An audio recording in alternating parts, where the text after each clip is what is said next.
وبرکاتہ۔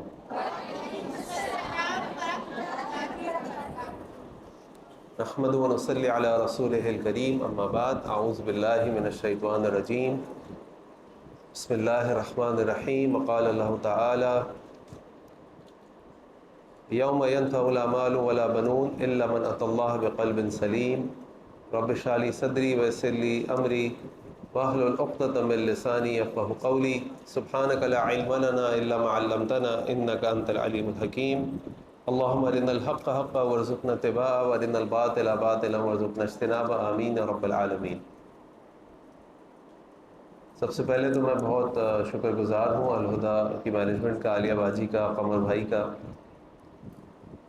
کہ انہوں نے مجھے یہاں آنے کی دعوت دی اور آپ کے سامنے قرآن و سنت سے کچھ چیزیں پیش کرنے کا موقع دیا۔ اللہ تعالیٰ سے دعا ہے کہ اللہ تعالیٰ اس کو قبول فرمائے، اللہ تعالیٰ ہمیں اس پر عمل کرنے کی توفیق عطا فرمائے، اور اللہ تعالیٰ ہم سب کا یہاں آنا اور بیٹھنا تعالیٰ اس کو اپنی بارگاہ میں خیر و برکت کا باعث بنائے۔ صحیح بخاری میں ایک روایت ہمیں ملتی ہے، اللہ کے نبی صلی اللہ علیہ وسلم نے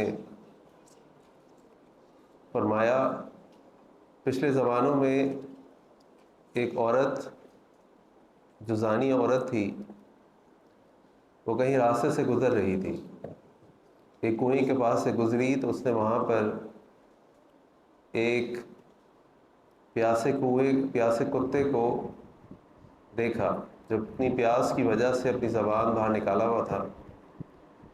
اس زانی عورت کو اس کتے کے اوپر ترس آیا، اس نے اپنے موزے کو اتارا اور موزے کو اتار کر اس میں پانی بھرا، اس کتے کو پانی پلا دیا۔ اللہ تعالیٰ نے اس عورت کو اس کی اس نیکی کی وجہ سے معاف کر دیا اور اس کو جنت میں داخلہ دے دی۔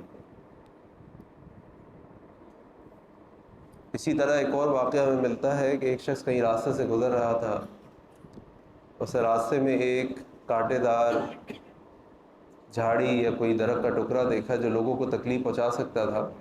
اس نے راستے سے اس ٹہنی کو یا شاخ کو اٹھایا اور سائڈ پہ کر دیا تاکہ کسی کو اس سے تکلیف نہ ہو۔ اللہ تعالیٰ کو اس کی نیکی اتنی پسند آئی کہ اللہ تعالیٰ نے اس کی مغفرت فرما دی۔ اسی طریقے سے ایک عورت جو سیاہ فام عورت تھی، مسجد کی صفائی کرتی تھی۔ ایک دن نبی کریم صلی اللہ علیہ وسلم صبح مسجد میں آئے تو آپ صلی اللہ علیہ وسلم نے اس عورت کو نہیں دیکھا۔ آپ نے صحابہ سے پوچھا کہ وہ عورت کہاں ہے؟ صحابہ نے کہا اللہ کے نبی صلی اللہ علیہ وسلم، رات کو اس کا انتقال ہو گیا، ہم نے اس کی نماز جنازہ پڑھی، اس کو دفنا دیا۔ اللہ کے نبی صلی اللہ علیہ وسلم فرمایا کہ تم لوگوں نے مجھے کیوں نہیں بتایا، تم لوگ مجھے بھی بتاتے۔ صحابہ نے کہا اللہ کے نبی صلی اللہ علیہ وسلم، آپ دن بھر تھکے ہوتے ہیں، آپ کے اوپر اتنے ذمہ داریاں ہیں، اتنی آپ کی یعنی اہل و عیال ہے، سب معاملات ہیں، ہم نے کہا آپ آرام کر رہے ہوں گے، صبح موقع ہوگا آپ کو بتا دیں گے۔ رسول اللہ صلی اللہ علیہ وسلم نے پوچھا اس کی قبر کہاں ہے؟ آپ صلی اللہ علیہ وسلم اس کی قبر پر گئے، آپ صلی اللہ علیہ وسلم نے صلاۃ جنازہ پڑھی، اس کے لیے دعا کی۔ اب اگر آپ ان تینوں افراد کی نیکیوں کو دیکھیں تو یہ نیکیاں ہماری نظر میں کوئی بہت بڑی نیکیاں نہیں ہیں۔ مطلب پہلے واقعے میں اگر آپ غور کریں تو اللہ تعالیٰ اس عورت کا تعارف کیا کرا رہے ہیں؟ وہ عورت بہت عبادت کرنے والی نہیں تھی، وہ عورت بہت تقوی والی نہیں تھی، وہ عورت کوئی اور بہت بڑے کام نہیں کرتی تھی جیسے ہم سوچ رہے ہوتے ہیں کہ بڑے کام ہیں، نیک کام ہیں، لیکن وہ عورت جو تھی اور اس کے جو تعارف تھا وہ بھی اس کے گناہ سے تھا۔ اس عورت نے جس کتے کو پانی پلایا، اس کتے کو آپ کو پتہ ہے ہماری شریعت میں اپنے گھروں کے اندر ہم نہیں رکھ سکتے، منع ہے، حرام ہے، پال نہیں سکتے۔ اس کا جو لعاب ہے اگر تھوک کہیں لگ جائے تو 7 دفعہ پانی سے اور 1 دفعہ مٹی سے اس کو دھونا پڑتا ہے، لیکن اس عورت نے اس پیاسے کتے کو پانی پلایا، اللہ تعالی نے جنت دے دی۔ دوسرا واقعہ آپ دیکھیں تو ایک کانٹے دار جھاڑی ہے، کتنی دفعہ ایسا ہوتا ہے کہ ہم کہیں سے چل رہے ہوتے ہیں یا کہیں سے گزر رہے ہوتے ہیں اور راستے میں ایسی کوئی چیز پڑی ہوئی نظر آتی ہے جس کی وجہ سے گاڑیوں کو یا پیدل گزرنے والوں کو تکلیف ہوتی ہو، کچرا پڑا ہے، کوئی چیز پڑی ہے، میں تو ابھی یہ بات کر رہا ہوں کہ اس شخص نے اس تکلیف دہ چیز کو ہٹایا۔ اب آپ سوچیں ان لوگوں کے بارے میں اللہ تعالیٰ کیا فیصلہ کریں گے یا کیا ان کے ساتھ معاملہ ہوگا جو لوگوں کے راستوں میں تکلیف دہ چیزیں پھینکتے ہیں، کچرا پھینک دیتے ہیں، راستے بند کر دیتے ہیں، رکاوٹیں کھڑی کر دیتے ہیں۔ تو یہ بھی کوئی اتنا بڑا کام نہیں ہماری نظر میں کہ آپ گاڑی سے مثال طور پر کہیں جا رہے ہیں، آپ گاڑی سے اتریں، پیدل جائیں، کوئی چیز پڑی آپ نے سائڈ پہ کر دی کہ آنے والے کے پاؤں گندے ہو جائیں گے، کوئی کچرے کی چیز ہے یا اس کو مشکل ہوگی، لیکن اللہ تعالیٰ نے اس نیکی کے بدلے بھی جنت دے دی۔ آپ تیسرے واقعے کی طرف آئیں تو وہ عورت، اس عورت کا نام ہمیں کسی صحیح روایت سے نہیں ملتا، ایک ضعیف روایت میں اس کا نام ہمیں ملتا ہے، اس میں بتاتا ہے کہ اس کا نام تھا ام محجن، ام محجن۔ اب وہ عورت کون تھی؟ سیاہ فام عورت تھی۔ کام کیا کرتی تھی؟ مسجد کی جھاڑو لگاتی تھی۔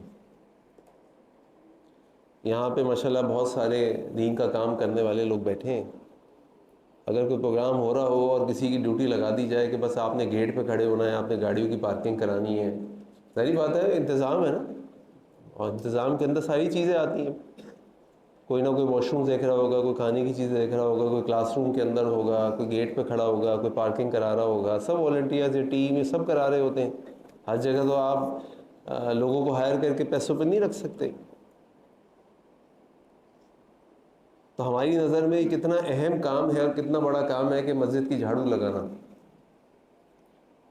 یہ مسجد کے خادم ہوتے نا، ان کی کیا حیثیت اور اہمیت ہوتی ہے ہماری نگاہ میں۔ چہ جائے گا ہم چھوڑ دیں، آج کل تو ہم اپنے امام اور مؤذن کے ساتھ کیا کرتے ہیں، یہ تو مسجد کا خادم ہے، مسجد کی خادمہ تھی یہ عورت۔ ایک روایت میں یہ بھی آتا ہے کہ کوئی مرد تھا، اب اس عورت کا انتقال ہو گیا تو اللہ کے نبی صلی اللہ علیہ وسلم کی زندگی میں آپ ہمیں اندازہ ہوتا ہے کہ کتنے ہی صحابہ کا اور کتنے صحابہ کی والدین کا اور ان کے بچوں کا، شوہر کا، بیوی کا انتقال ہوتا ہو۔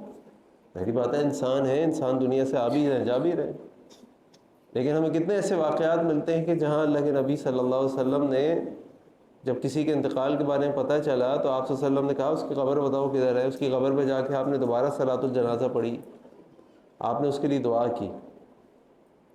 بظاہر اس عورت کا جو کام تھا وہ ایسا کام نہیں تھا، وہ مسجد نبوی کی خطیبہ نہیں تھی، وہ اور خطیب کی بیوی بھی نہیں تھی، وہ نہ وہ ابوبکر کی کوئی رشتہ دار تھی، نہ عمر کی، نہ عثمان کی، نہ علی رضی اللہ عنہ کی، کہیں نہیں آتا۔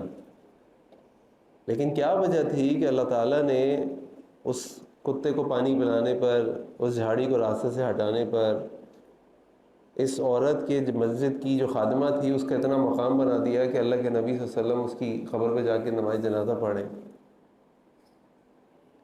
تو ہمیں تو ایک ہی بات سمجھ آتی ہے، وہ بات یہ سمجھ آتی ہے کہ ان تینوں نے وہ جو کام کیا ہے، تینوں کے دل میں جو چیز تھی نا، وہ اللہ کی محبت تھی، وہ اخلاص تھا، وہ قلب سلیم تھا، کہ جس دل کے اندر نیکی کی محبت ہے، جس دل کے اندر اللہ کو خوش کرنے کا کوئی وجہ ہے، کوئی اس طرح کی چیز ہے۔ اور یہ قلب سلیم جو ہے نا، یہ اللہ کی بہت بڑی نعمت ہے۔ اللہ تعالیٰ قرآن فرماتے ہیں یوم لا ينفع مال ولا بنون، اس دن نہ کسی کا مال اس کو فائدہ دے گا، نہ اس کی اولاد اس کو فائدہ دے گی، الا من اتى اللہ بقلب سلیم، مگر وہ جو اللہ کے پاس قلب سلیم لے کر آئے گا۔ تو اس قلب سلیم کا جو حصول ہے نا وہ بڑا اہم ہے اور بہت ضروری ہے۔ اچھا، اب اس کے لیے بہت ساری باتیں کی جا سکتی ہیں۔ مثلا میں آپ کے سامنے جو دل ہے، دل کیا ہوتا ہے، دل میں وسوسے کیسے آتے ہیں اور دلوں کو کیسے کنٹرول کیا جاتا ہے، بہت ساری چیزیں کی جا سکتی ہیں، اور بہت بڑا موضوع ہے، یہ بہت بڑا موضوع ہے۔ وقت تو اس کی اجازت نہیں دیتا کہ ایک ایک چیز پہ ترتیب سے بات کی جائے، جو باقاعدہ اگر اس کو ایز اے کورس کیا جائے تو یہ کئی گھنٹے درکار ہیں اس کے لیے، تاکہ اس بات کو قلب کیا ہوتا ہے، قلب کی کیفیات کیا ہوتی ہیں، قلب سلیم کیا ہوتا ہے، پھر نفس کیا ہوتا ہے، پھر نفس کی کیفیات لوامہ، یہ ساری چیزیں کیا ہوتی ہیں، مطمئنہ۔ لیکن میں آپ کے سامنے اس مختصر سے موقع سے فائدہ اٹھاتے ہوئے کچھ اللہ کے نبی صلی اللہ علیہ وسلم کی ایک حدیث رکھتا ہوں، جس کے اندر ہمیں اللہ کے نبی صلی اللہ علیہ وسلم نے 4 کام بتائے ہیں، اور وہ 4 کام ایسے ہیں کہ اللہ کے نبی فرمایا کہ جو کام کر لے گا وہ جنت میں داخل ہو جائے گا۔ اور اس قلب سلیم کو بھی حاصل کرنے کے لیے، اپنے دل کی پاکیزگی کے لیے، طہارت تزکیے کے لیے بھی ہمیں کچھ ایکشن کرنے پڑتے ہیں. خالی بیٹھے بیٹھے نہیں ہوگا، خیالوں سے نہیں ہوگا. سوچ کو بھی مثبت بنانا ہوگا اور کچھ اپنے ہی جسم کو، اپنے اعضاء کو، اپنے لمبس کو یوز کرنا ہوگا. تو اللہ کے نبی صلی اللہ علیہ وسلم کی ایک حدیث، جب اللہ کے نبی صلی اللہ علیہ وسلم مدینہ تشریف لا رہے تھے تو حضرت عبداللہ بن سلام رضی اللہ عنہ اس حدیث کو روایت کرتے ہیں. اور جب وہ حدیث کو بیان کر رہے ہیں تو وہ جو بات بیان کر رہے ہیں اس سے پہلے وہ غیر مسلم تھے، اور وہ بات بیان کرنے کے بعد وہ مسلمان ہو گئے. اور فرماتے ہیں کہ جب اللہ کے نبی صلی اللہ علیہ وسلم لما قدم النبی صلی اللہ علیہ وسلم المدینہ تھا، جب اللہ کے نبی صلی اللہ علیہ وسلم مدینہ تشریف لائے، ان جفل الناس قبلہ، تو لوگ جوق در جوق اللہ کے نبی صلی اللہ علیہ وسلم کی طرف جانے لگے. تو میں بھی ان کے ساتھ چلا گیا. فلما تبینت وجہہ، اور جب میں نے ان کے چہرے کو دیکھا، عرفت، میں جان گیا، لیس بوجہ کذاب، یہ چہرہ کسی جھوٹے شخص کا نہیں ہو سکتا. اس سے ایک بات ہمیں بڑی اہم پتہ چلی. کیا بات پتہ چلی بتائیے؟ جب انہوں نے یہ کہا نا کہ عرفت، میں پہچان گیا، جب ان کا چہرے کو میں نے دیکھا، میرے سامنے واضح ہو گیا اور میں پہچان گیا کہ یہ چہرہ کسی جھوٹے شخص کا نہیں ہو سکتا. تو ایک بڑی اہم چیز ہے جو ہمیں سمجھنے کی ضرورت ہے، اور میں چاہتا ہوں کہ آپ میں سے کوئی مجھے بتائے کہ اس سے کیا بات پتہ چل رہی ہے. جی محبت تھی اس کے دل میں. جی، اس کے دل میں محبت تھی. کس کے دل میں؟ جو چہرہ دیکھ رہا. چلے، جو چہرہ دیکھ رہا تھا اس کے دل میں محبت تھی. ٹھیک ہے جی. اور سبحان اللہ، جب انسان کا دل سلیم ہوتا ہے نا، قلب سلیم، انسان کا دل پاک ہوتا ہے تو اس کی پاکیزگی اس کے چہرے سے بھی ظاہر ہوتی ہے. اس کے چہرے سے بھی لوگوں کو محبت ہوتی ہے. چہرے سے پتہ چلتا ہے یہ آدمی کتنا صاف ہے، کتنا پاکیزہ ہے، کتنا نرم ہے، کتنی محبت کرنے والا ہے. اور جب گناہ انسان کے بڑھتے ہیں تو اس کے جسم پہ، اس کے چہرے پہ بھی اثرات بڑھ رہے ہوتے ہیں. اس کا مطلب یہ نہیں ہے کہ اب آپ کہیں کہ یہ شخص جو ہے نا چہرے سے مجھے لگ رہا ہے گنہگار ہے، اور یہ شخص جو ہے نا مجھے چہرے سے لگ رہا ہے یہ بہت جنتی ہے. یہ کام ہم نے نہیں کرنا، تو اللہ بہتر جانتے. لیکن ہماری کوشش یہ ہونی چاہیے کہ ہم جب اللہ کے نیک بندے بننے کی کوشش کریں تو وہ نور، وہ خوشبو ہمارے چہرے سے، ہمارے جسم سے بھی پھوٹے گی. تو اس شخص نے، عبداللہ بن سلام رضی اللہ عنہ فرماتے ہیں، عرفت، میں پہچان گیا کہ چہرہ کسی جھوٹے کا نہیں ہو سکتا. اور وہ فرماتے ہیں کہ نبی کریم صلی اللہ علیہ وسلم سے جو پہلی بات میں نے سنی وہ کیا تھی؟ وہ یہ تھی، یا ایھا الناس، اے لوگو، افشوا السلام، 4 کام. افشوا السلام، سلام کو پھیلاؤ. واتموا الطعام، کھانا کھلاؤ. وصلوا الارحام، صلہ رحمی کرو. اور چوتھی چیز، وصلوا باللیل والناس نیام، رات کو اٹھ کے نماز پڑھا کرو جب لوگ سو رہے ہوتے ہیں. یہ چاروں کام ایسے ہیں کہ جب انسان ان کاموں کو کرتا ہے تو اس کا تزکیہ ہونا شروع ہو جاتا ہے. سب سے پہلے کام کی بات کرتے ہیں. آخر میں اللہ کے نبی فرمایا صلی اللہ علیہ وسلم، تدخل الجنت بالسلام، تم سلامتی کے ساتھ جنت میں داخل ہو جاؤ گے. اور پھر عبداللہ بن سلام فرماتے ہیں، میں نے جب یہ بات سنی تو میں ایمان لے آیا. اور اس حدیث کو حدیث سلام بھی کہتے ہیں. اب یہاں پہ چاروں کام پہ ذرا غور کرنے کی ضرورت ہے. سب سے پہلا کام ہے افشوا السلام، سلام کو پھیلاؤ. ایک تو سلام یہ ہوتا ہے کہ جی ہم ایک دوسرے کو آتے آتے السلام علیکم، السلام علیکم، کیسے ہیں آپ، یہ وہ کر رہے ہوتے ہیں نا، تو یہ بہت اچھی بات ہے. اللہ کے نبی صلی اللہ علیہ وسلم کی حدیث آپ نے فرمایا کہ جب کوئی شخص سلام کہتا ہے، ایک شخص آیا اس نے آ کے کہا السلام علیکم ورحمۃ اللہ، آپ نے فرمایا 10، 10 نہیں کیا. دوسرا آیا اس نے کہا السلام علیکم ورحمۃ اللہ، آپ نے فرمایا 20، 20 نہیں کیا. تیسرا آیا اس نے کہا السلام علیکم ورحمۃ اللہ وبرکاتہ، آپ نے فرمایا 30، 30 نہیں کیا. بالکل صحیح بات ہے، ہم سلام کرتے ہیں. اور یاد رکھیں کہ ایک مسلمان کے لیے سلام کرنے کا یہی طریقہ ہے، ہائے بائے شائے، اس سے کوئی ثواب نہیں ملے گا. اور یہ عبادت ہے، اور عبادت کا کوئی شارٹ فارم نہیں ہوتا. ASA از ناٹ سلام. ASA از ناٹ سلام. سلام از السلام علیکم ورحمۃ اللہ وبرکاتہ. یہ ایک عبادت ہے. عبادت کا کوئی شارٹ فارم نہیں ہوتا. عبادت کا اس کے طریقے سے ادا کیا جائے گا تو آپ کو اجر ملے گا انشاءاللہ. اب اس سلام کے اندر آپ گہرائی میں جائیں تو آپ دیکھیں جب ہم کسی کو کہہ رہے ہوتے ہیں نا السلام علیکم تم پہ سلامتی ہو، تو ایکچولی یہ دعا ہے. اور دعا جب انسان کسی کو کرتا ہے تو اس کا مطلب یہ ہے کہ اس کے دل میں اس کے لیے محبت ہے، اس کے لیے نفرت نہیں ہے، منافقت نہیں ہے، دھوکہ نہیں ہے. یعنی اگر میں آپ کو کہتا ہوں السلام علیکم تو میرا دل آپ سے لیے صاف ہونا چاہیے، میں اللہ کو اس کے نام السلام کے ساتھ گواہ بنا کے کہہ رہا ہوں اللہ اس پہ سلامتی بھیج دیں. اور یہ جو اللہ کے نبی صلی اللہ علیہ وسلم کی حدیث آپ نے فرمایا کہ تم جنت میں داخل نہیں ہو سکتے، لا تدخل الجنہ حتی تؤمنوا، لا تدخلوا الجنہ حتی تؤمنوا، تم جنت میں داخل نہیں ہو سکتے جب تک تم ایمان نہ لائے.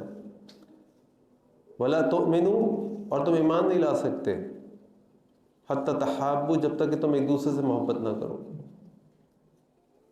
اولا ادلکم علی شیء اذا فعلتموہ تحاببتم، کیا میں تمہیں وہ چیز نہ بتاؤں کہ اگر تم وہ کرنے لگو تو ایک دوسرے سے محبت ہو جائے. آپ نے فرمایا افشوا السلام بینکم، اپنے درمیان سلام کو پھیلاؤ. اب جو سلام ہم کر رہے ہوتے ہیں اس سے تو محبتیں نہیں کوئی بڑھتی، وہیں کہ وہیں کھڑے، وہی منافقت ہے، وہی جھوٹ ہے، وہی دھوکہ ہے، وہی سب کچھ ہے. اس کی وجہ یہ ہے جو سلام کی اصل ہے نا وہ ہم بھول گئے، اب صرف الفاظ ادا ہو رہے ہیں، رسم ادا رہ گئی، روح بلالی نہ رہی. سلام کا مطلب یہ ہے کہ دل کی گہرائیوں سے آپ کسی کو کہہ رہے ہیں کہ بھائی مجھے تم سے اللہ کے لیے محبت ہے اور میں اللہ سے دعا بھی کرتا ہوں تمہارے لیے. اور اگر آپ یہ کہیں ورحمۃ اللہ، میں اللہ اور ایک دعا کر رہے ہیں، برکاتہ اور ایک اور دعا کر رہے ہیں. تو یہ سلام جب ہم کسی کو کرتے ہیں اس کے معنی کو سمجھتے ہوئے تو یہ ہمارا تزکیہ کرتا ہے، ہمارے دل سے، دل میں اگر اس کے لیے کوئی بری چیز ہے، کوئی برائی ہے، کوئی خرابی ہے تو اس کو نکالتا ہے.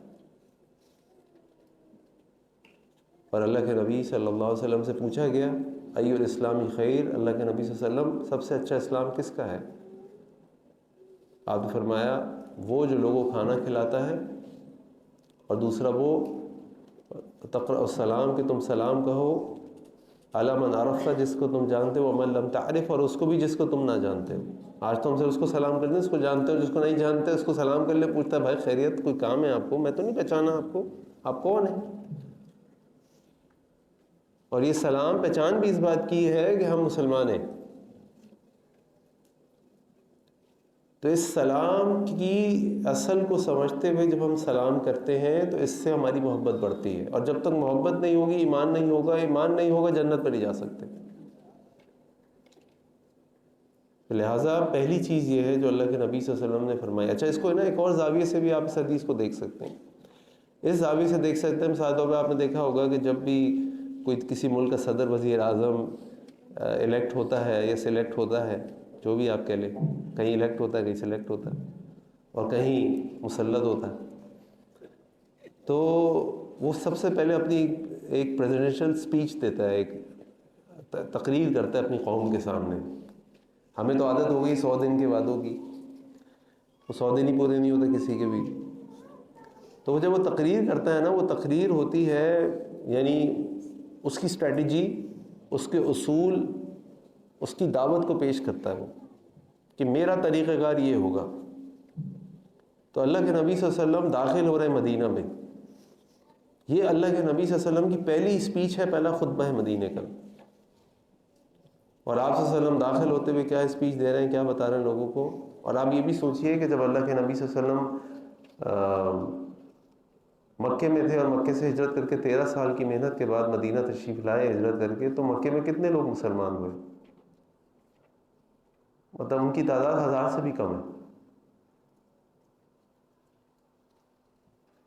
اور جب مدینہ تشریف لایا آپ صلی اللہ علیہ وسلم نے اپنی قوم کے سامنے، لوگوں کے سامنے اپنے اصول سیٹ کے، دیکھو بھائی یہ ہمارے اصول ہیں، ہماری یہ گائیڈ لائنز ہیں، ہم ان کی بنیاد پہ کام کریں گے. تو آپ دیکھیں جب اللہ کے نبی صلی اللہ علیہ وسلم 9 ہجری میں حج کے لیے گئے تو 1 لاکھ سے زیادہ مسلمان حج پہ موجود ہیں.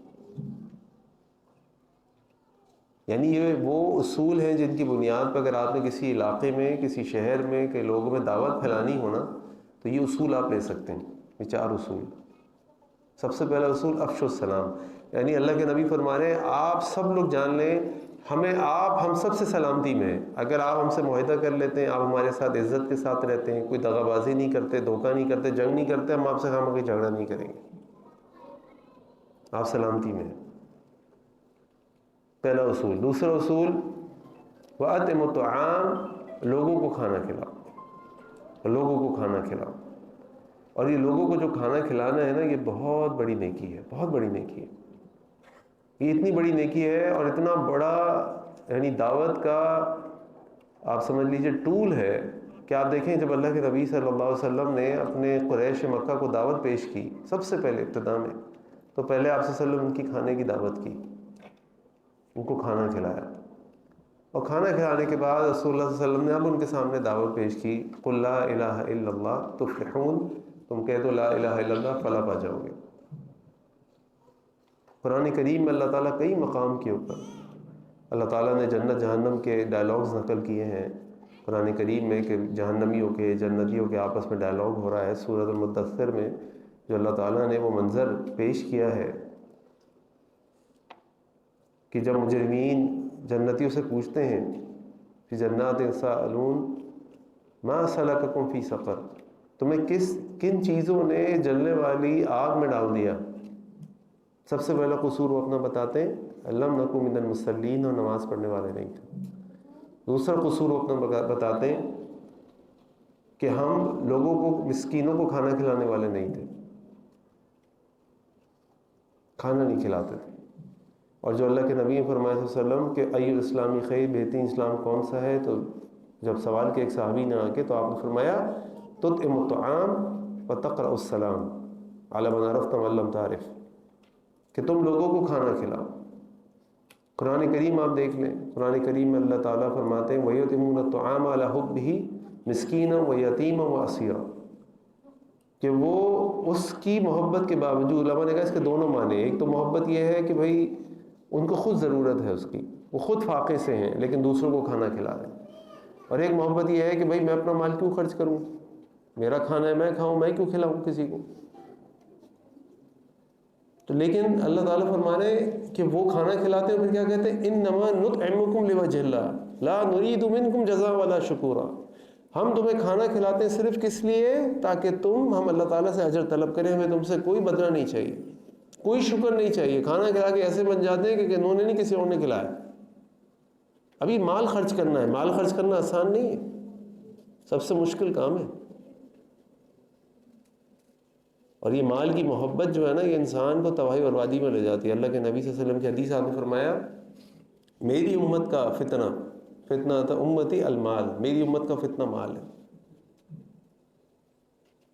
اور آپ جانتے ہیں دنیا میں مال کی جنگ کتنی بڑی ہے، اور مصیبت یہ ہے اس مال کے اندر پتہ نہیں کیا ایسی چیز ہے جس کے بعد جتنا آتا ہے اس کی محبت اور بڑھ جاتی ہے اس کے دل میں۔ سب سے بہادر شخص وہ ہے جس کے پاس کم ہے، سب سے بزدل شخص وہ ہے جس کے پاس زیادہ ہے، جبکہ اس کو معلوم ہے کہ یہ میرا مال نہیں ہے، میرے وارثین کا مال ہے۔ میں کچھ عرصے پہلے ایک چیریٹی، ایک گلوبل چیریٹی آرگنائزیشن ہے، اس کا ایک پارٹ تھا، تو میں اس کی گلوبل کانفرنس پہ گیا، تو ملیشیا وہاں پہ وہ اس کا جو ہیڈ تھا پریزنٹ کر رہا تھا، کیونکہ وہ افریقن کنٹریز میں کھانا کھلاتے تھے لوگوں کو۔ تو وہ بتانے لگے کہ ہم ایک شہر میں گئے، افریقہ کے کسی ملک کے ایک شہر میں گئے، تو وہاں روٹین یہ تھا، کھانا وہ لوگ یہ کھاتے تھے کہ گندا کنٹامینیٹڈ واٹر، سیوریج کا پانی ہے، جو بھی پانی ہوتا تھا وہ رکھا ہوتا تھا، کہیں سے آٹا مل جاتا تھا تو اس آٹے کو اس پانی میں ڈال کے اس کی گولیاں بناتے تھے، وہ کھا لیتے۔ اور یہ کھانا ان کو ایسا ہوتا تھا کہ 2 دن میں 1 دفعہ ملتا، یہ نارمل ہے ادھر کے لیے۔ کہنے لگے وہاں کرسچن مشنریز آتی ہیں، کرسچن مشنریز آ کے وہاں لوگوں کو کھانے کھلاتی ہیں، جب کھانے کھلاتی ہیں بچے ہوتے ہیں لوگوں کے، تو مائیں جو ہے ان کے پاس دودھ آنے لگتا ہے، اپنے بچوں کو دودھ پلاتی ہیں، روٹین چلتا ہے۔ کچھ عرصے کے بعد وہ مشنری آ کے کہتی ہے جی کل سے یا اگلے مہینے سے، اگلے ہفتے سے اب راشن نہیں ملے گا۔ بولتے راشن کیوں نہیں ملے گا؟ بس راشن نہیں ملے گا، جاؤ اپنے مسلمان بھائیوں سے مانگو، ہم تو تمہیں جب دیں گے جب تم ہمارے مذہب کو مانو گے۔ دیکھو وہ تمہارے مسلمان بھائی آئے تمہارے پاس، ہم آئے تمہارے پاس، ہمیں فکر ہے تمہاری۔ اور آج آپ دیکھ رہے ہیں دنیا میں ہمارے جو بڑے بڑے امیر لوگ ہیں وہ اپنے لیے سونے کی ٹرینز اور سونے کی گاڑیاں اور جہاز بناتے ہیں. ان کے جو بڑے بڑے امیر لوگ ہیں وہ چیریٹی چلاتے ہیں. بل گیٹ کی چیریٹی آپ دیکھ لیں, فلاں کی چیریٹی آپ دیکھ لیں, فلاں کی چیریٹی آپ دیکھ لیں. اور ہمارے کون سے بادشاہ سردار کی چیریٹی چل رہی ہیں؟ الا ماشاء اللہ, الا ماشاء اللہ. کوئی دنیا میں پولیو ختم کر رہا ہے, کوئی دنیا میں کچھ ختم کر رہا ہے, کوئی دنیا میں کچھ ختم کر رہا ہے, اپنا مال لگا رہا ہے. اس کو معلوم ہے میرے ساتھ تھوڑی جائے گا, لیکن ان کو دنیا کمانی ہے, اپنا نام بنانا ہے تاکہ دنیا ان کا نام یاد رکھے. وہ خرچ کر رہے ہیں, پیچھے ہو سکتے ہیں ان کے اور بھی کوئی مقاصد ہوں, لیکن اصل کام ہی ہمارے کرنے کا ہے. تو اللہ کے نبی فرما رہے ہیں صلی اللہ علیہ وسلم افشوا السلام واطعموا الطعام. اور ضروری نہیں ہے اس کے لیے آپ بڑے بڑے جو ہے وہ دسترخوان, ہر آدمی کو اللہ تعالیٰ نے اپنی کیپیسٹی دی ہوئی ہے. وہ اپنے پڑوسی کے بھی کچھ بنا کے بھیج سکتا ہے, وہ اپنے غریب رشتہ داروں کے بھی کچھ بنا کے بھیج سکتا ہے. میں ایک واقعہ پڑھا تھا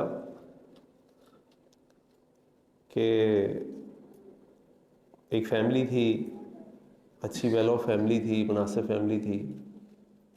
ایک دن ماں نے بچے سے کہا بیٹا برابر والے کے جاؤ, اس سے بولو آپ کے پاس کچھ آلو یا پیاز ہے, ہمیں چاہیے. اس کا اماں میں برابر والے کے پاس کیوں جاؤں, میں بازار سے لے آتا ہوں, میں لا سکتا ہوں الحمدللہ, اللہ تعالیٰ نے ہمیں وسائل دی, ہمیں کیا ضرورت ہے مانگنے کی کسی سے. اس نے کہا بیٹا بات یہ ہے کہ میں اس لیے نہیں تم سے کہہ رہی ہوں ان سے جا کے مانگو کہ ہم خرید نہیں سکتے, ہم خرید سکتے ہیں الحمدللہ, لیکن مجھے یہ معلوم ہے کہ وہ نہیں خرید سکتے. اس کو پھر ہمارے سے مانگنے میں کبھی شرم نہیں آئے گی. میں اس لیے بھیج رہی ہوں تمہیں کہ کل اس کے لیے بھی راستہ کھل جائے. مجھے معلوم ہے اس کے حالات ٹھیک نہیں. تو ضروری نہیں ہے کہ ہم دسترخوان ہی لگائیں, ضروری نہیں ہے کہ ہم فری کچنز ہی بنائیں. ہم بہت چھوٹے لیول پہ اپنی حیثیت طاقت کے مطابق بھی تطعیم و طعام کر سکتے ہیں. اللہ کے نبی صلی اللہ علیہ وسلم کے سامنے کھانے آتے تھے, لیکن آپ صلی اللہ علیہ وسلم جو بھی مال آتا تھا بانٹ دیا کرتے تھے. اور یہ کام صرف کھانے کی حد تک نہیں, یہ تو ایکچولی اس زمانے کی ضرورت تھی, کیونکہ مسلمان انتہائی غریب تھے, انتہائی فاقوں میں تھے, برا حال تھا, کھانے کو نہیں ملتا تھا. آپ نے واقعہ سنا ہوگا کہ اللہ کے نبی صلی اللہ علیہ وسلم ایک دن دوپہر کے وقت اپنے گھر سے نکلے, شدید بھوک کی حالت میں, شدید بھوک کی حالت میں باہر نکلے, اور دوپہر کا وقت تھا, یہ نکلنے کا وقت بھی نہیں تھا. جب باہر نکلے تو ابو ہریرہ مل گئے, وہ ابو بکر مل گئے رضی اللہ عنہ. پوچھا اللہ کے نبی صلی اللہ علیہ وسلم اس وقت آپ کیسے باہر آئے ہیں؟ انہوں نے کہا کہ جس چیز نے تمہیں باہر گھر سے نکالا مجھے بھی اس چیز نے نکالا. اور آگے بڑھے تو عمر بھی مل گئے, اور تینوں دنیا کے بہترین انسان, اور تینوں کا بھوک کے مارے برا حال. تو ضروری نہیں ہے کہ, اور اس کے باوجود آپ صلی اللہ علیہ وسلم کے پاس کوئی مال آتا, کوئی چیز آتی, آپ صلی اللہ علیہ وسلم لوگوں کو دے دیتے. اس کا معنی یہ ہے کہ جو اللہ تعالیٰ نے ہمیں وسائل دیے ہیں, جو دولت دی ہے, چاہے وہ مال کی صورت میں ہو, کسی اور چیز صورت میں ہو, وہ ہمیں لوگوں کے فائدے کے لیے استعمال کرنی چاہیے. تو دوسرا کام اللہ کے نبی صلی اللہ علیہ وسلم نے مدینہ آ کے کہا وَآتِمُوا الطَّعَامَ, اور اس میں بھی ہمارے لیے بڑا تزکیہ اگر ہم اس کے اوپر چلنے لگیں. تیسری چیز وَصِلُوا الْأَرْحَامَ, صلہ رحمی کیا کرو. اب صلہ رحمی ایک ایسی چیز ہے جس کے بارے میں ہمارے یہاں بڑی غلط فہمیاں ہیں, ہمارا کانسیپٹ کلیئر نہیں ہے. پہلے تو صلہ رحمی کی حیثیت کو سمجھ لیں. صلہ رحمی کی حیثیت یہ ہے کہ اللہ کے نبی فرمایا لا يدخل الجنۃ قاطع, قطع رحمی کرنے والا جنت میں نہیں جائے گا. آج ہم دو طرح کے مسائل کا شکار ہیں, ایک معاشی مسائل کا, انکم کم ہے, اور ایک بیماریوں کا, اور دونوں کا علاج اس کے اندر موجود ہے. اللہ کے نبی فرمایا صلی اللہ علیہ وسلم من احب ان یبسط له فی رزقہ, جو اس بات سے محبت کرتا ہے کہ اس کے رزق کو وسیع کر دیا جائے, وینصح له فی اثرہ, اور وہ چاہتا ہے کہ اس کی عمر بڑھا دی جائے, فلیصل رحمہ, اس کو چاہیے کہ صلہ رحمی کرے. ایک حدیث میں آتا ہے کہ اللہ تعالیٰ فرماتے ہیں کہ یہ صلہ رحمی کو میں نے اپنے نام میں سے ایک نام دیا, میں نے اس کو تخلیق کیا ہے. انا رحمان وخلقت رحم وشققت لها اسما من اسمی, میں رحمان ہوں, میں نے رحم کو پیدا کیا ہے, یعنی رشتہ داریوں کو میں نے پیدا کیا ہے, اور میں نے اپنے نام میں سے اس کو نام دیا ہے. جو اس کو رشتے کو جوڑے گا میں اس کو جوڑ دوں گا، جو اس کو توڑے گا میں اس کو توڑ دوں گا، کاٹ دوں گا اس کو۔ اب صلہ رحمی کیا ہے؟ اللہ کے نبی صلی اللہ علیہ وسلم کے پاس ایک شخص آیا اور آگے کہنے لگا کہ اللہ کے نبی صلی اللہ علیہ وسلم، میرے رشتے دار مجھے کچھ بھیجتے ہیں، میں ان کو بھیج دیتا ہوں۔ ہم بھی یہی کرتے ہیں نا، کوئی دعوت میں بلاتے ہیں دعوت میں بلا لیتے ہیں، کوئی تحفہ بھیجتے ہیں ہم تحفہ دے دیتے ہیں۔ تو آپ نے فرمایا لیس الواصل بالمکافی، صلہ رحمی بدلے کا نام نہیں ہے، یہ تو بدلہ ہے، یہ تو بدلہ ہے۔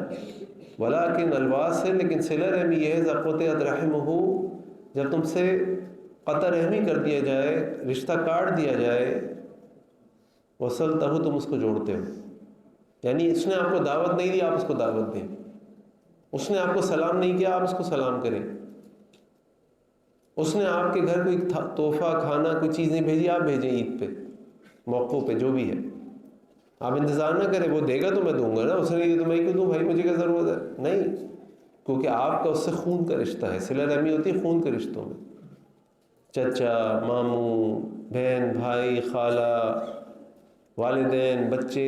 لیکن آج ہم دیکھتے ہیں ہماری سوسائٹی کے اندر کتنے جھگڑے ہیں ہمارے، کتنے جھگڑے ہیں ہمارے۔ اور اگر آپ سوچیں کہ صحابہ کیسے اللہ تعالیٰ کے قرآن پر عمل کرتے تھے اور اللہ کے نبی صلی اللہ علیہ وسلم کی حدیث پر عمل کرتے تھے، ہم حیران رہ جائیں گے۔ اما عائشہ رضی اللہ عنہ کا واقعہ سورہ نور کے اندر موجود ہے، جب منافقین نے ان کے اوپر تہمت لگائی، اللہ کے نبی صلی اللہ علیہ وسلم کو خبر پہنچی، مدینہ میں پروپیگنڈا شروع ہو گیا، خبریں عام ہو گئیں۔ کئی دنوں کے بعد جا کر اما عائشہ کو پتہ چلا، اللہ کے نبی صلی اللہ علیہ وسلم بہت پریشان تھے۔ اما عائشہ فرماتی ہیں کہ میں دیکھتی تھی کہ اللہ کے نبی صلی اللہ علیہ وسلم میرے پاس آتے ہیں، میں بیمار ہو گئی سفر سے آنے کے بعد، آپ صلی اللہ علیہ وسلم میرے پاس آتے ہیں، لیکن آپ صلی اللہ علیہ وسلم کا جو انداز ہے وہ محبت والا نہیں ہے جو اب ویسے میرا ساتھ انداز ہوتا تھا۔ میں حیران تھی، پتہ نہیں کیا معاملہ ہے۔ ایک دن ان کو بتایا گیا یا ان کو پتہ چلا کہ میرے بارے میں مدینہ کے اندر یہ باتیں ہو رہی ہیں۔ اما عائشہ فرماتی ہے میں آ کے گھر روتی رہی، دن گزر گیا، رات گزر گئی، دن گزر گیا، پھر میں نے اللہ کے نبی صلی اللہ علیہ وسلم اجازت مانگی، مجھے اپنے والدین کے گھر جانے تھے۔ آپ صلی اللہ علیہ وسلم نے اجازت دے دی۔ آپ صلی اللہ علیہ وسلم نے درمیان میں اتنا پروپیگنڈا ہو گیا کہ آپ نے حضرت علی کو بلایا، آپ نے بریرہ جو ان کی باندی تھی ان کو بلایا، اور آپ صلی اللہ علیہ وسلم نے ان سے مشاورت کی کہ بھائی تم مجھے مشورہ دو، میں اس معاملے کا کیا کروں۔ یعنی اس حد تک رسول اللہ صلی اللہ علیہ وسلم پریشان ہو گئے۔ آپ اپنے گھر جاتی ہیں، اما عائشہ اپنے والد سے کہتی ہیں، پھر اللہ کے نبی صلی اللہ علیہ وسلم وہاں پر آ گئے اور آ کے اما عائشہ سے فرما رہے ہیں کہ عائشہ اگر تو تم نے کوئی ایسی بات کی ہے تم اللہ سے معافی مانگو، اللہ بہت معاف کرنے والے ہیں، اور اگر تم بے گناہ ہو تو اللہ تمہاری بے گناہی اتار دیں گے۔ اب آپ سوچیں کہ کس حد تک رسول اللہ صلی اللہ علیہ وسلم کے لیے یہ مشکل ٹائم تھا۔ اور اما عائشہ کون ہے؟ اما عائشہ عام عورت نہیں ہے، یہ اللہ نے حکم دیا تھا ان سے شادی کرنے کا۔ ابوبکر صدیق رضی اللہ عنہ کی بیٹی ہے۔ اس حد تک پروپیگنڈا پھیل چکا ہے، اور یہ پروپیگنڈا پھیلانے والا کون ہے؟ مستہ کون ہے؟ مستہ ابوبکر صدیق رضی اللہ عنہ کا، مستہ رضی اللہ عنہ ابوبکر صدیق کے رشتہ دار ہیں۔ ابوبکر صدیق ان کی ماہانہ ان کو وظیفہ دیتے ہیں، محتاج مسکین تھے ان کی مدد کرتے تھے، اور وہ یہ باتیں کرنے والوں میں شامل ہو گئے۔ اللہ کے نبی صلی اللہ علیہ وسلم ابوبکر صدیق کے گھر گئے، اما عائشہ سے ملے، تو جب اللہ کے نبی نے اما عائشہ سے کہا کہ عائشہ تم اللہ سے معافی مانگو، اللہ معاف کر دیں گے اگر تم نے گناہ کیا ہے۔ اما عائشہ نے اپنے والد سے کہا ابو جی آپ میرے بارے میں کوئی بات کیجئے، آپ میری بے گناہی کے بارے میں کچھ کہیے۔ اور ابوبکر فرماتے ہیں بیٹا میں کچھ نہیں کہہ سکتا۔ اپنی ماں سے کہتی ہے ماں جی آپ اللہ کے نبی صلی اللہ علیہ وسلم سے میری بے گناہی کے بارے میں کوئی بات کیجیے، اور ماں کہتی بیٹی میں کچھ نہیں کہہ سکتی۔ اب سوچیں اس وقت سچویشن کتنی تکلیف دہ سچویشن ہے، کسی کی بیٹی کے اوپر زنا کی تہمت لگا دی جائے، اور وہ بھی کون بیٹی؟ صدیقہ کائنات ابوبکر صدیق رضی اللہ عنہ کی بیٹی، اللہ کے نبی صلی اللہ علیہ وسلم کی بیوی۔ کوئی عام بات نہیں ہے، یہ جنتی عورتیں ہیں، یہ جنتی فیملی ہے۔ اور پھر اللہ تعالیٰ نے سورہ نور کی آیت اتاری جس میں اللہ تعالیٰ نے اماں عائشہ کی براءت کا اعلان فرمایا قیامت تک کے لیے. اور جب یہ ساری بات ہو گئی تو ابوبکر صدیق نے فرمایا میں مستح کو اب کچھ نہیں دوں گا، میں اب نہیں دوں گا. مستح نے میرا رشتہ دار ہوتے ہوئے میرے ساتھ، میں اس پہ صدقہ کرتا ہوں، اس کے باوجود اس نے میری بیٹی کے اوپر یہ الزام لگایا، الزام لگانے والوں میں شامل ہو گیا، میں اس کی مدد نہیں کروں گا. اللہ تعالیٰ نے سورہ نور کے اندر آیات اتار دی. اللہ تعالیٰ نے آیات اتار دی الا تحبون ان یغفر اللہ لکم. اس سے پہلے فرمایا ہے کہ جو لوگ جن کو اللہ تعالیٰ نے تم میں سے وسعت دی، مال دیا، ان کو چاہیے کہ وہ اپنے رشتہ داروں کی مدد کرنا نہ چھوڑیں جو مسکین ہیں، مہاجر ہیں، ضرورت مند ہیں. الا تحبون ان یغفر اللہ لکم، کیا تم اس بات سے محبت نہیں کرتے کہ اللہ تم کو معاف کر دے؟ اب آپ سوچئے کہ کتنی بڑی بات ہے، کتنی بڑی بات ہے. ہمارے تو کون سے جھگڑے ہیں جس پہ اپنے ہم رشتہ داروں سے نہیں ملتے؟ میرا نہیں خیال اگر یہاں پہ اللہ نہ کرے کوئی قطع رحمی کرنے والا بیٹھا ہو تو کوئی اس وجہ سے قطع رحمی کرتا ہو کہ اس کی بیٹی پہ تہمت لگائی گئی. ہمارے مسائل کیا ہیں؟ اس نے ہمیں دعوت میں نہیں بلایا، اس نے ہمیں پوچھا نہیں، اس نے ہمیں عزت نہیں دی، اس نے ہمیں عید پہ نہیں بلایا، اس نے اپنی شادی میں نہیں بلایا. بہت بڑا اگر کوئی مسئلہ ہوگا نا تو وراثت کا مسئلہ ہوگا. اگر کوئی بہت بڑا مسئلہ ہوگا جس کی بنا پہ ہم رشتہ ختم کر دیتے ہیں، شکل دیکھنا چھوڑ دیتے ہیں، بات کرنا، جواب دینا بند کر دیتے ہیں، بہت بڑا اگر کوئی مسئلہ ہوگا تو وراثت کا مسئلہ ہوگا، اس سے بڑا کوئی مسئلہ نہیں ہوگا.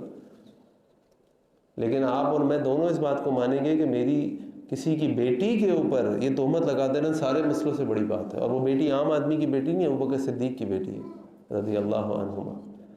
وہ اللہ کے نبی صلی اللہ علیہ وسلم کی بیوی ہے، عام عورت نہیں ہے وہ. لیکن جب اللہ کا حکم آیا الا تحبون ان یغفر اللہ لکم، کیا تم اس بات کو پسند نہیں کرتے کہ اللہ تم کو معاف کر دے؟ تو ابوبکر صدیق نے جواب دیا بلا، کیوں نہیں اللہ تعالیٰ، میں چاہتا ہوں کہ مجھے آپ معاف کر دیں. اور انہوں نے فوراً مستح سے تعلق قائم کیا اور مستح کا وظیفہ جاری کر دیا. کیا ہے یہ؟ صلہ رحمی. اللہ کے نبی صلی اللہ علیہ وسلم کے بعد ایک شخص آیا اور آ کے اس نے کہا اللہ کے نبی صلی اللہ علیہ وسلم، میں اپنے رشتہ داروں کے ساتھ اچھا سلوک کرتا ہوں، ایسا برا سلوک کرتے ہیں، میں صلہ رحمی کرتا ہوں، قطع رحمی کرتے ہیں، میری اچھائی کا جواب برائی سے دیتے ہیں. آپ نے فرمایا وَإِن كُنْتَ كَمَا قُلْتَ، اگر تم ایسے ہی ہو جیسا کہ تم کہہ رہے ہو، فَكَأَنَّمَا تُصِفُّهُمُ الْمَلَّ، تو تم اس کے منہ کے اندر راکھ ڈال رہے ہو. وَلَا يَزَالُ مَعَكَ مِنَ اللَّهِ ظَهِيرٌ، اور تمہارے ساتھ ہمیشہ اللہ تعالیٰ کی طرف سے ایک مددگار رہے گا. مَا دُمْتَ عَلَى ذَلِكَ، جب تک تم اس کے ساتھ اسی طرح صلہ رحمی کرتے رہو گے. تو اگر آج اللہ نہ کرے ہم میں سے کسی کے، اور یہ اگین وہی بات ہے، تزکیہ نفس ہے کہ ایک آدمی میرے ساتھ زیادتی کر رہا ہے، مجھے نقصان پہنچا رہا ہے، میرا مال کھائے بیٹھا ہے، مجھ پہ الزام لگا رہا ہے، اور میں اس کے ساتھ اچھی طرح بات کروں، میں اس کی ہر خوشی غمی میں شریک ہو جاؤں، میں اس کو جا کے خود سلام کروں کیونکہ وہ میرا ماموں ہے، میرا بڑا ہے، میرا چچا ہے، میرا بڑا ہے، میں جا کے سلام کروں. جی آپ جا کے سلام کریں، آپ اس کو معاف کر دیں. کیوں؟ کیونکہ صلہ رحمی کرنا ہمارے لیے ضروری ہے. اگر ہم نے یہ صلہ رحمی نہیں چھوڑی تو ہم کتنی ہی نمازیں پڑھ لیں، کتنے ہی حج کر لیں، کتنے ہی روزے رکھ لیں، کتنے ہی صدقات کر لیں، کتنی ہی نیکیاں کر لیں. اللہ کے نبی صلی اللہ علیہ وسلم کی حدیث آپ نے فرمایا ان اعمال بنی آدم تورث کل خمیس لیلۃ الجمعہ، آدم کی اولاد ہر جمعرات کی رات کو اللہ تعالیٰ کے دربار میں پیش کیے جاتے ہیں. یہ جو ہم نیکیاں کر رہے ہیں نا، آج ہم بیٹھے ہیں تو جمعرات کو اس حدیث کے مطابق جمعرات کو یہ نیکی فرشتے اللہ تعالیٰ کے دربار میں لے کر پہنچیں گے ہماری اپروول کے لیے. آگے اللہ کے نبی فرماتے ہیں فلا يقبل عمل قاطع، قطع رحمی کرنے والے کے اعمال قبول نہیں کیے جائیں گے. مجھے اگر اپنے اعمال کی قبولیت چاہیے ہے تو مجھے صلہ رحمی کرنی پڑے گی. مجھے اپنے رشتہ داروں کو ان کی زیادتیوں کے باوجود، ان کی برائیوں کے باوجود، ان کی دھوکوں کے باوجود ہمیں معاف کرنا ہوگا، کیونکہ مجھے صلہ رحمی کرنی ہے. وہ کرے نہ کرے وہ اس کا مسئلہ ہے. آپ اچھائی کر رہے ہیں، وہ برائی کر رہے ہیں، کرنے دیں اس کے لیے دعا کریں. آپ سلام کر رہے ہیں، جواب نہیں دے رہا، آپ اللہ کے دربار میں کہہ سکتے ہیں اللہ میں نے قرآن اور حدیث کی روشنی میں صلہ رحمی کا حق ادا کرنے کی کوشش کی، فرض ادا کرنے کی کوشش کی، اللہ آپ گواہ، اللہ مجھے معاف کر دیں. اور میں آپ کو حقیقت بتاؤں، آج ہمارے گھروں میں، ہمارے کاروباروں میں، ہمارے مال میں برکت نہیں ہے. آج ہم سب بھی کام کرتے ہیں، بہت کچھ کماتے ہیں، لیکن پورا نہیں ہوتا، پریشانی رہتے ہیں. اور جو ہمارے بڑے بزرگ گزرے ہیں نا، ان کے مالوں میں بڑی برکت تھی. کیوں؟ میں تو یہ دیکھتا ہوں، مجھے یاد ہے میں چھوٹا تھا، میرے والد ہر اتوار، ہر جمعے کو چھٹی ہوتی تھی تو ہمیں لے کے جاتے تھے اپنی خالہ کے گھر، کبھی اپنے ماموں کے گھر، کبھی اپنی پھوپھی کے گھر، کبھی اپنی بہنوں کے گھر. ہر کسی کے گھر کچھ نہ کچھ لے کے جاتے تھے. عید پہ سامان بھیجتے تھے، کبھی کھانا بنوا کے بھیج رہے ہیں، کبھی تحفے بنا کے بھیج رہے ہیں، کبھی موسم آ گیا، آم کا آ گیا تو سب کے آم لے کے چلے گئے. وہ جو رشتہ داری کا حق ادا کرنا ہے نا، صلہ رحمی، یہ اتنا بڑا ملٹی پلائر ایفیکٹ ہے اور خیر و برکت کا دروازہ ہے، جو اب ہمیں سمجھ نہیں آتا کیونکہ ہم بڑی مٹیریلسٹک ورلڈ میں رہتے ہیں. وہ میرے ساتھ کیا کر رہا ہے جو میں ساتھ کچھ کروں؟ ارے بھائی، وہ کرے نہ کرے، آپ کرو. وہ اچھا نہیں تو آپ تو اچھے ہو. وہ نیکی نہیں کر رہا تو آپ تو نیکی کماؤ. وہ حق ادا نہیں کر رہا اپنا تو آپ تو حق ادا کرو. اور اس کے ذریعے جو اللہ کے نبی فرمائے صلی اللہ علیہ وسلم، من احب ان یبسط له فی رزقہ وینسأ له فی اثرہ. ہمارے بڑوں کو بیماریاں نہیں تھیں جو آج ہمیں اس عمر میں ہو گئی. وہ لمبا لمبا چل لیتے تھے، لمبا لمبا جی لیتے تھے، کوئی بیماری، کوئی دوائی نہیں کھاتے تھے. آج ہمیں نیند نہیں آتی گولی کے بغیر. جس کو دیکھو کولیسٹرول، جس کو دیکھو. میں صبح واک کرنے جاتا ہوں تو اللہ نے فرمایا مجھے 90% وہی لوگ ملتے ہیں کہ ڈاکٹر نے بھیجا ہوتا ہے. خوشی سے تو آپ کوئی واک کرنے آتا ہی نہیں ہے یا ایکسرسائز کرنے.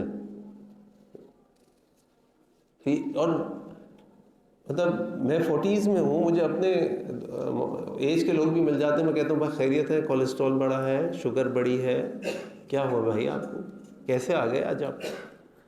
تو وہی بتا رہا ہوتا ہے، اور ان کو کولیسٹرول بڑھ گئے، ٹرائگلیسرائڈز بڑھ گئے، یا وہ شوگر تھوڑی سی بڑھ گئی تو ڈاکٹر نے کہا بھائی واک کرنی پڑے گی. ہمارے بڑوں کو تو بہرحال وہ ویسے ہی پیدل چلتے تھے اس زمانے میں زیادہ، کیونکہ زمانے میں یہ سب گاڑیاں اور یہ سب چیزیں نہیں ہوتی تو چلنا ہی پڑتا تھا. تو ویسے ہی اللہ تعالیٰ کا سسٹم بنایا ہوا تھا کہ ان کی چیزیں کنٹرول ہو جاتی تھیں. لیکن یہ سب اللہ کے سسٹمز ہیں نا. تو یہ ہے صلہ رحمی.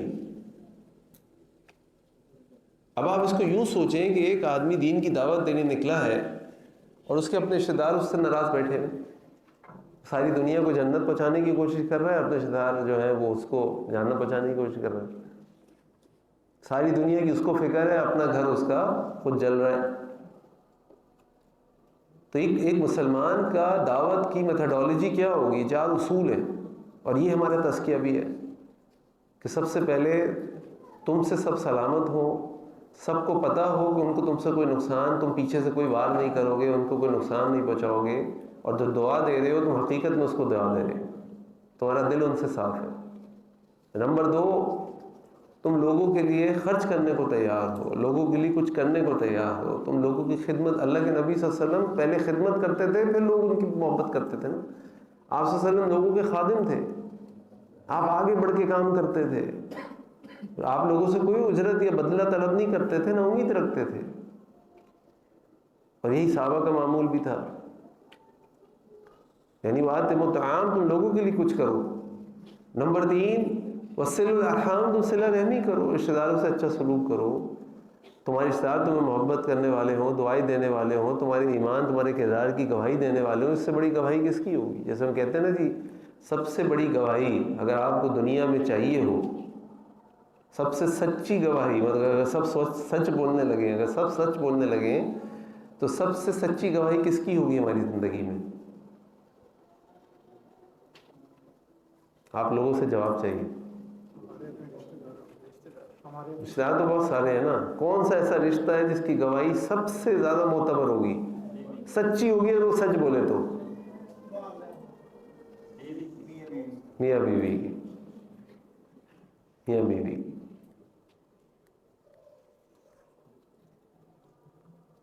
کیونکہ جو بیوی ہوتی ہے نا اور میاں ہوتا ہے، وہ جتنے قریب سے ایک دوسرے کو جانتے ہیں کوئی اور نہیں جان سکتا.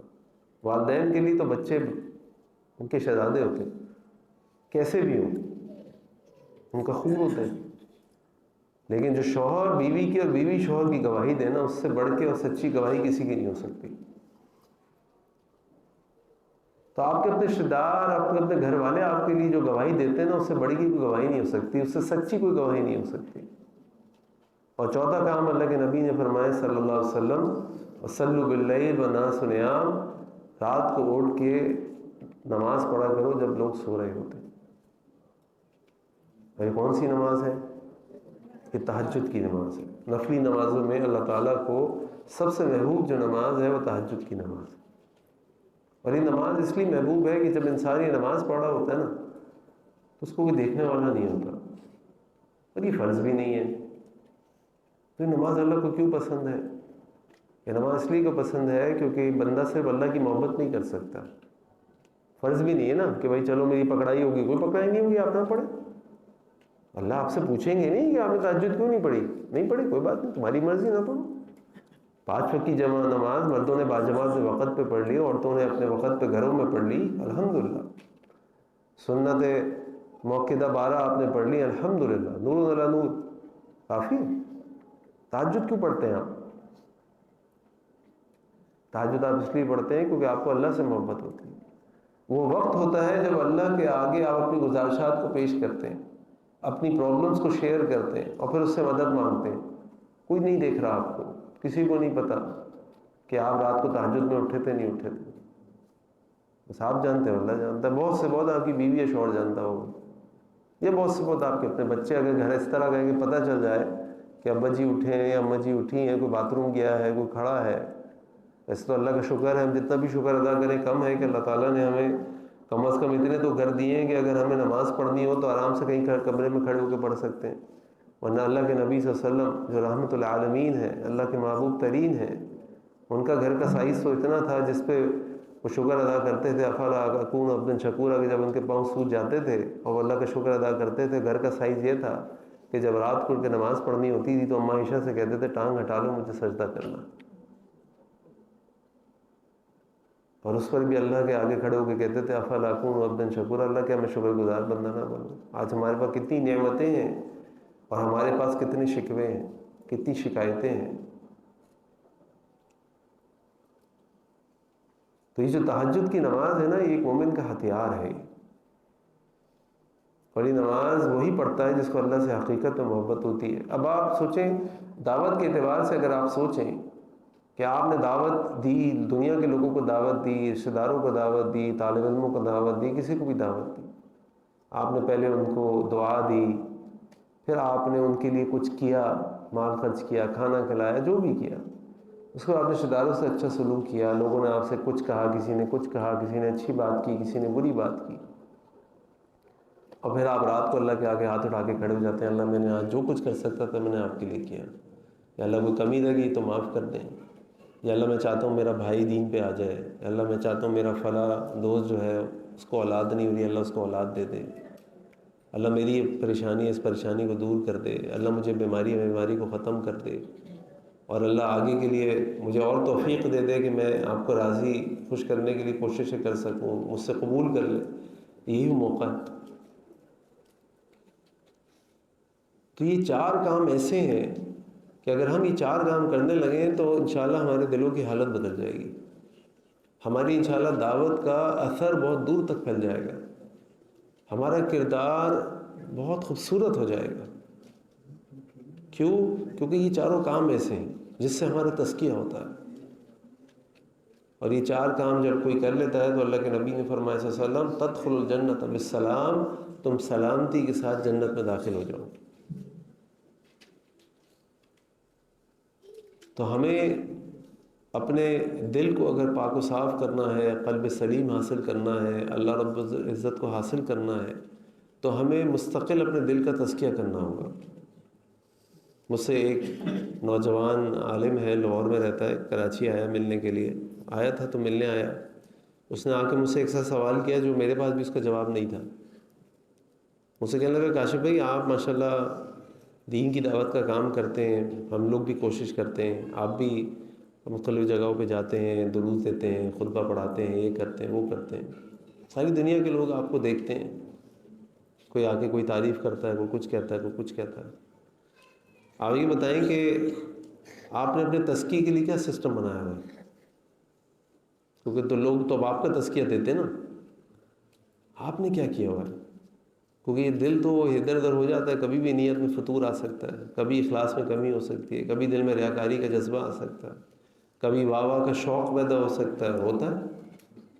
کوئی شیطان آتا ہے وسوسے ڈالتا ہے کہ بھائی واہ واہ ہونی چاہیے، بھائی یہ ہونا چاہیے، بھائی وہ ہونا چاہیے۔ آپ کیا کرتے ہیں کہ یار ابھی تک تو سچی بات ہے بس اللہ سے دعا کرتے ہیں، اور ایک ہی چیز سمجھ آتی ہے کہ جتنی باتیں بولتے ہیں اللہ تعالیٰ سے توفیق مانگتے ہیں ہمیں بھی کرنے کی توفیق دے دے، اور جتنا اچھا لوگوں کے سامنے پیش ہوتے ہیں اس سے اچھا کوشش کرتے ہیں کہ اللہ تعالیٰ کے سامنے ہمارا باطن اچھا ہو جائے اور اکیلے میں زیادہ عبادت کرنے والے بن جائیں۔ تو کچھ ایسے اعمال ہمارے پاس ہوں جو ہمارے لیے قیامت میں ایسٹس بن جائیں۔ مثال کے طور پہ تہجد کی نماز ایسے ایک عمل ہے جو ہمارے لیے قیامت میں دن ایسٹ بن جائے گا۔ یہ وہ عمل ہے جو کسی کوئی نہیں دیکھ رہا آپ کا، آپ 2 رکعت پڑھیں، 4 پڑھیں، 15 منٹ پڑھیں، 1 گھنٹہ پڑھیں، آپ کا اللہ کا معاملہ ہے، کسی کو نہیں پتہ چلتا۔ آپ 20 جمعرات کے روزے رکھ لیں، آپ 20 کے روزے رکھ لیں، پتہ ہی نہیں چلتا کسی کو، ہر آدمی اپنے کام میں لگا ہوا ہے، آج کل تو وقت بھی پتہ نہیں چلتا، یوں دن گزر جاتا ہے۔ اب یہ وہ چیزیں ہیں جو ہمیں اپنے ذاتی تزکیے کے لیے کرنی بہت ضروری ہیں، خاص طور پہ طالب علموں کو۔ یہاں پہ ماشاء اللہ طلبہ بھی بیٹھے ہیں، طالبات بیٹھی ہیں، یہ ہم جیسے طالب علموں کے لیے بہت ضروری ہے، کیونکہ ہم ہر کسی کے سامنے قال اللہ، قال رسول، قرآن کی آیات اور یہ سب پڑھ رہے ہوتے ہیں، تو بڑے لوگ بڑے واہ واہ کرتے ہیں، لیکن ہم اندر سے کیا ہیں، ہمارا اللہ سے کتنا گہرا تعلق ہے، ہمارا 1 to 1 کنیکشن کتنا اسٹرانگ ہے، ہماری ایسی نیکیاں جو اللہ کے علاوہ کسی کو نہ پتہ ہو کتنی ہمارے پاس۔ سلف صالحین کے بارے میں تو آتا ہے کہ وہ اپنی نیکیوں کو ایسے چھپاتے تھے کہ رات کو اٹھ کے قیام کر رہے ہیں، قرآن پڑھ رہے ہیں، جیسے کوئی گھر والا آتا فوراً قرآن بند کر کے ایسے بن جاتے تھے جیسے کچھ نہیں کر رہے۔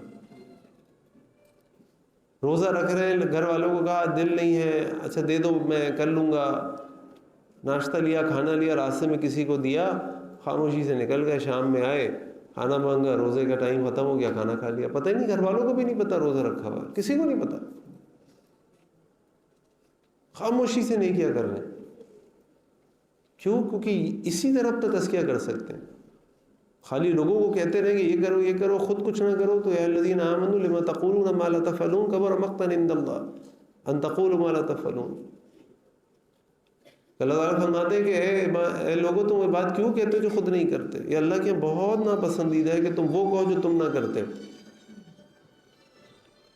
لہٰذا اس دل کو نا بہت سنبھالنے کی ضرورت ہے، اور اپنے تزکیے پہ فوکس کرنے کی بہت ضرورت ہے، اور ایسی نیکیاں کرنے کی ضرورت ہے جو صرف آپ کے اور اللہ کے درمیان میں ہو، لوگوں کو پتہ نہ ہو، اور ایسے اعمال بھی کرنے کی ضرورت ہے، یعنی اپنے لمس کے تھرو، اپنے اعضاء کے تھرو، اپنی زبان کے تھرو، کہ جس سے ہمارے دل کا تزکیہ ہو۔ آپ اس شخص کو سلام کر رہے ہیں، دل کی گہرائیوں سے دعا دے رہے ہیں جس سے آپ کو تکلیف ہے، تو آپ کو دل صاف کرنا پڑے گا۔ آپ لوگوں کو کھانا کھلا رہے ہیں، اپنا مال خرچ کریں، کیوں خرچ کروں بھائی، مجھے تو مال جمع ہوا بینک میں رکھا ہوا اچھا لگتا ہے، میرے پاس اتنے ہو گئے، پھر اتنے ہو گئے، پھر اتنے ہو گئے، پھر اتنے ہو گئے، پھر ایک پراپرٹی پہ 2 پراپرٹی، 1 زمین 2 زمین، یہ چیز وہ چیز، مجھے اچھا لگا، میں کیوں دوں، خود کرے بھائی۔ لیکن آپ مال دیتے ہیں اللہ کے لیے، مال کی محبت دل سے نکالتے ہیں، صدقات کے تھرو، زکوٰۃ کے تھرو، خیرات کے تھرو، آپ رشتہ داروں سے صلہ رحمی کرتے ہیں، بجائے باوجود اس کے کہ وہ آپ سے زیادتی کرتے ہیں، کس لیے؟ میں نے اللہ کے لیے معاف کیا، میں نے اللہ کے لیے معاف کیا، یہ تزکیہ ہے۔ دل میں خیال آ رہا ہے کیوں، اس نے تو مجھے گالی دی تھی، اس نے تو میرے باپ کو گالی دی تھی، اس نے تو میرا مال کھا لیا تھا، اور پھر آپ اللہ کے آگے کھڑے ہو کے نماز پڑھتے ہیں، اپنی نیند کو ختم کرتے ہیں، اپنی نیند کو توڑتے ہیں، کیوں؟ اللہ کے لیے بستر کو چھوڑتے ہیں۔ تو یہ کچھ ایسے اعمال میں نے آپ کے سامنے رکھے ہیں کہ جن کے ذریعے سے اللہ سے ہم امید کرتے ہیں کہ اللہ تعالیٰ ہمارا تزکیہ فرما دے، ہمارے ایمان کو بڑھا دے، اللہ تعالیٰ ہمارے گناہوں سے ہمیں بچا لے اور اپنا قرب عطا فرما دے۔